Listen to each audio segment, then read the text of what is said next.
Namyan, let me start by asking you, what do you make of the recent non-dom departures? Is the threat to London's economy real or overstated? Well, thank you very much for your great question. Allow me to start with just a little bit of Adam Smith. Adam Smith was a British economist in 1700s, and he defined a country. A country as a country is defined by its wealth makers. So a country without its wealth makers is not a country. So if we want to define a country, it is wealth makers. 100 years later, Karl Marx said no. A country is defined by its masses, and wealth makers do not matter. Now, we've experienced both types of economies with Adam Smith and Karl Marx in the last 200 years. And now we see it. Actually, the wealth makers are the most important component of any country. Without wealth makers, there is no country because there is no money to have borders and to have other organizations to keep the country together. And going back to your question, what the Keir Starmer, the Labour government, is doing is kicking out all the wealth makers. They've taken a war against wealth makers. They regard wealth makers as nuisance. They're not accommodating them at all. And the wealth makers in United Kingdom, now they have become an endangered minority. In my opinion, they are the most endangered minorities in United Kingdom, and that is a very bad news for United Kingdom. Right. The Financial Times suggests the UK may lose more revenue than it gains with this reform. Now, how dangerous is this miscalculation? Well, you call it miscalculation. It was very predictable because many other governments have tried that to promise their people everything by taxing the rich, the wealth makers. And the idea is there is this abundant wealth created by the wealth makers. Doesn't matter how much we tax them, there is always more, which doesn't work like that. There is a limit to resources. There is the limit to the ability of wealth makers. So if you restrict them more, both in terms of resources and in terms of ability and freedom, there will be no wealth to be taxed. And ironically, if I may give you an example, in United Kingdom, there is so much freedom politically. You could shout politics all day and all night, and there is no problem. But when it comes to business, there is hardly any business, any freedom, especially for small businesses. This has become an over-regulated country, and startups and a small business cannot operate anymore. Ironically, there is more business freedom in Russia, in China, in many other countries than United Kingdom. Right. So, from your point of view, was there a better way to reform the non-dom regime without causing this investor panic? Yes, of course. If they would have lowered the taxes, it would have been good for everyone, especially for overseas investors. And the other thing is this question of regulating flow of money in all aspects, checking everybody and presuming everyone who has any money, they must have been involved somehow in criminal activities. They have to be checked. It's not the other way around now, that you have to prove that a criminal activity has been done to be investigated. Now you are investigated, and you have to prove that you've never been involved in criminal activities. It's like presumption of guilt instead of presumption of innocence till proven guilty. Now it's reversed. You're presumed now guilty.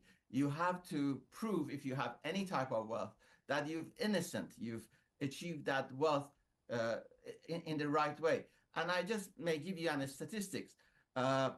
According to the Treasury, the vice, the criminal activity in entire UK, it's only 2% of its economy.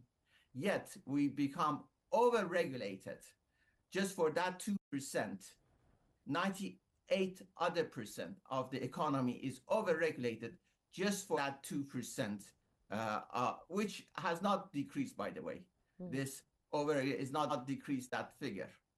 Do you think Labour underestimated how mobile global wealth is in today's world? It's you talk about Labour Party or Labour members of Parliament as though they are very well known worldly people. Yes, we're speaking here about the Labour at large. The Labour. The Labour. Yeah, the Labour Party. You mean yes? Yeah. Yes. Yeah, the Labour Party. Yeah, I'm saying let's look at the composition of the parliamentarian in UK. 50% of them they've rose from being councillors. Councillors been in charge of a small constituency in UK. So they are mostly community leaders. They don't have that much experience in economy, in international trade, in international investment, in how the geopolitics or global trade or other things work. So when they get to Parliament, they're not in a position to make decisions. And some of them end up in cabinet. Still, they don't have any experience in making good decisions. So this idea that they underestimated, or I would rather go, they had no clue about how international trade and investment works. So they don't have any say towards the economic or the economic decisions that are taken in the United Kingdom. The political parties do not have a say there. No, actually they have a say, but it's mostly wrong says. They do the wrong thing because they don't have the experience or the know-how and the knowledge. And they wouldn't listen to the business community because they consider the business community as people who have no social conscience and they are selfish people, and there is very little social utility to the business community or industrialists. That's how they look at them. Most of them are from left-of politics. They are socialists. They believe in mass politics and just giving away high taxes and high spending. That's what they believe in.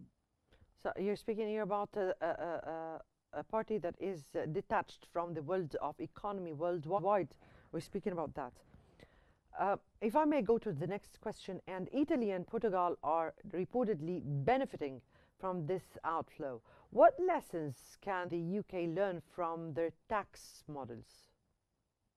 Well, the key is low taxes, anywhere low taxes, because government are not good wealth creators. So I don't see why they collect so much taxes. And running of the economy should be left to the private sector. So I would say low taxes and low regulation. Regulation is another form of taxation. That's what it is. That's all it is. It doesn't protect the consumer. There has to be some regulation, I accept, but just adequate enough. We have to trust the relationship between the consumer and the supplier. There is that the government has to trust that the consumer will check the supplier by whether they purchase their products or not. And most suppliers, they want a larger market share. So they make sure they provide a good service. But somehow the left-of politics and Labour Party in United Kingdom, they think they don't trust the suppliers and they don't trust the people to be able to make decisions for themselves. So they want to act for them in all aspects. Right. How has Brexit compounded Britain's declining allure for wealthy foreign talents? Well, when United Kingdom was in Brexit, they had a direct access and direct control over the largest single market in the world. Since Brexit, they lost that. They don't have direct access to it and direct control.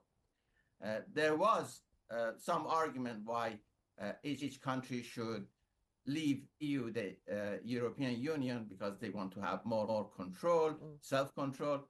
But another way of looking at it, by being part of a larger organization, by being an active member, you could have actually made changes that not only benefited oneself, but also benefited other members. I would have thought that would have been a much better approach if United Kingdom stayed in the EU and tried to change it within rather than leaving EU. What do these shifts mean for sectors like the private equity, art, and tech industries, often tied to high net worth migration? Well, migration, it's a natural phenomenon. It is very difficult to control migration because it started millions of years ago or billions of years ago. First humans from Africa started migrating to the entire world.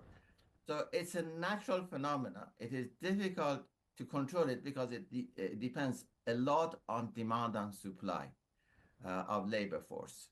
But I'm not speaking about the phenomena of migration or about this particularly. I'm speaking about how will